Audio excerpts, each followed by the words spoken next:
Ikasampung Kabanata. Ibig kong malaman ninyo mga kapatid, ang nangyari sa ating mga ninuno noong panahon ni Moises. Silang lahat ay naliliman ng ulap sa kanilang paglalakbay at tumawid sa dagat na pula. Sa gayon, nabautismuhan silang lahat sa ulap at sa dagat bilang mga tagasunod ni Moises. Kumain silang lahat ng iisang pagkaing espiritual at uminom din ng iisang inuming espiritual, sapagkat uminom sila sa batong espiritual na sumusubaybay sa kanila, at ang batong yun ay si Kristo. Gayunman, hindi kinalugdan ng Diyos ang marami sa kanila. Kaya't nagkalat sa ilang ang kanilang mga bangkay. Ang lahat ng mga nangyaring yon ay babala sa atin upang huwag tayong magnasa ng masasamang bagay gaya ng ginawa nila. Huwag kayong sasamba sa mga Diyos-Diyusan, gaya ng ilan sa kanila. Ayon sa nasusulat, umupo ang mga tao upang kumain at uminom, at tumindig upang sumayaw.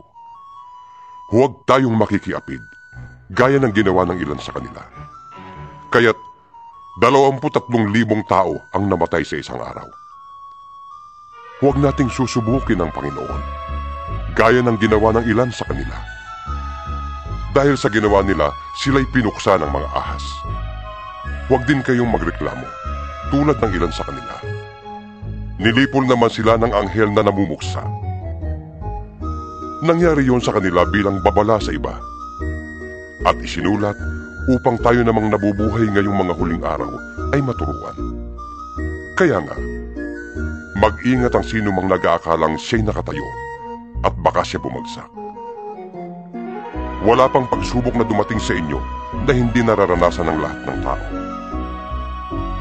Tapat ang Diyos at hindi niya ipapahintulot na kayo'y subukin ng higit sa inyong makakaya. Sa halip, pagdating ng pagsubok, bibigyan niya kayo ng lakas upang mapagtagumpayan yon. Kaya nga, mga minamahal, huwag kayong sasamba sa mga Diyos-Diyusan. Ganito ang sinasabi ko sa inyo, sapagat alam kong kayo'y matatalino. Kayo na ang humatol. Hindi ba't ang pag-inom natin sa kopa ng pagpapala na ating ipinagpapasalamat ay pakikibahagi sa dugo ni Kristo? At ang pagkain natin ng tinapay na ating pinuputol-putol ay pakikibahagi naman sa kanyang katawan? Kaya nga, yamang iisa lamang ang tinapay, tayo'y iisang katawan kahit na marami tayo, sapagkat nagsasalo-salo tayo sa iisang tinapay. Tingnan ninyo ang bansang Israel. Hindi ba't ang mga kumakain ng mga handog ay nakikiisa sa ginagawa sa dambana? Anong ibig kong sabihin? Sinasabi ko bang ang Diyos-Diyusan o ang pagkaing inihandog sa mga Diyos-Diyusan ay may kabuluhan? Hindi. Ang ibig kong sabihin, ang mga pagano ay nag-aalay ng kanilang handog sa mga demonyo, hindi sa Diyos, at ayokong maging kaisa kayo ng mga demonyo. Hindi kayo makakainom sa kopa ng Panginoon at sa kopa ng mga demonyo. Hindi kayo maaaring makisalo sa hapag ng Panginoon at sa hapag ng mga demonyo. Ibig ba nating manibugho ang Panginoon? Sa akala kaya ninyo mas makapangyarihan tayo kaysa sa Kanya? Meron namang magsasabi, malaya akong gumawa ng anuman, ngunit hindi lahat ay nakakabuti. Malaya akong gumawa ng anuman, ngunit hindi lahat ay nakakatulong.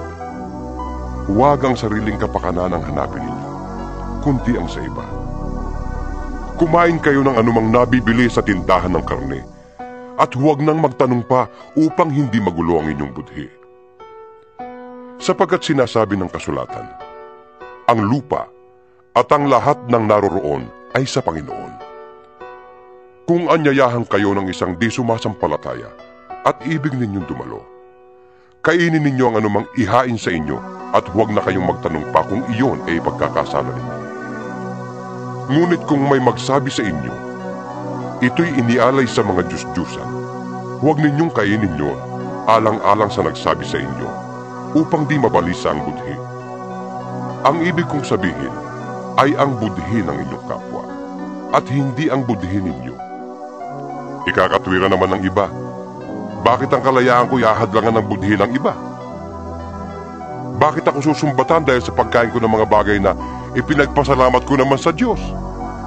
Kaya nga, kung kayo'y kumakain o umiinom, o anuman ang ginagawa ninyo, gawin ninyo ang lahat sa ikararangal ng Diyos. Huwag kayong maging sanhi ng pagkakasala ninyo ng mga Hudyo, ng mga Hintil, o ng mga kaanib sa Iglesia ng Diyos. Kundi, tularan ninyo ang ginagawa ko.